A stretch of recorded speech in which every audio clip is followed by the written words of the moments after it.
Наместо за дрешетки, ужива на слобода 35-годишниот лажен лекар Иван Коруновски, на кој вевчанци 6 години му го доверуваа собственото здравје, за тој да си игра лекар со лажна диплома. Иако Охридскиот основен суд уште во септември лани го осуди на затворска казна од 2 години 10 месеци, Коруновски, кој одговара за надрилекарство и измама, никако да заврши во затворска ќелија. Пред 4 месеци тој ја обжали одлуката на Охридскиот суд пред битолска апелација, но одговор на жалбата се уште нема.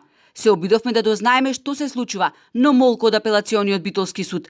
Нема одговор на нашите прашања зошто се одолговлекува случајот и дали апелација ќе ја потврди веќе изречената пресуда, ќе ја преиначи или ќе ја врати на повторно судење. Ова е недопустиво нешто. Ваква хаотичност, ваква незаконитост, значи не сме да се допусти. Ако сме нормална држава, треба ригорозно казнени мерки. И да се види дали имаме вакви случаи и други. Тоа треба да се произнесе и да се испита од страна на инспекторатот здравствен санитарен. Според обвинението, тој го фалсификувал уверението за положени испити на Факултетот за медицински науки во Штип, изготвил лажна лиценца од лекарската комора и се вработил во Врачанскиот здравствен дом. И ова не е единствениот случај. Докторка од Гевгелија, која 7 години лекувала пациенти во тамошната општа болница без завршен медицински факултет, ќе одговара за кривично дело фалсификување исправа.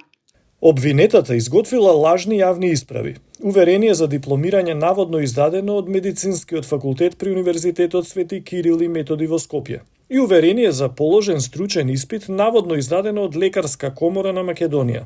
А потоа, на 22 септември 2016 година, ги употребила лажните документи како вистински, доставувајќи ги во прилог на пријавата на објавениот оглас за вработување на здравствени работници на неопределено време, со завршено високо образование, доктори на медицина, објавен од страна на јавната здравствена установа Општа болница Гевгелија.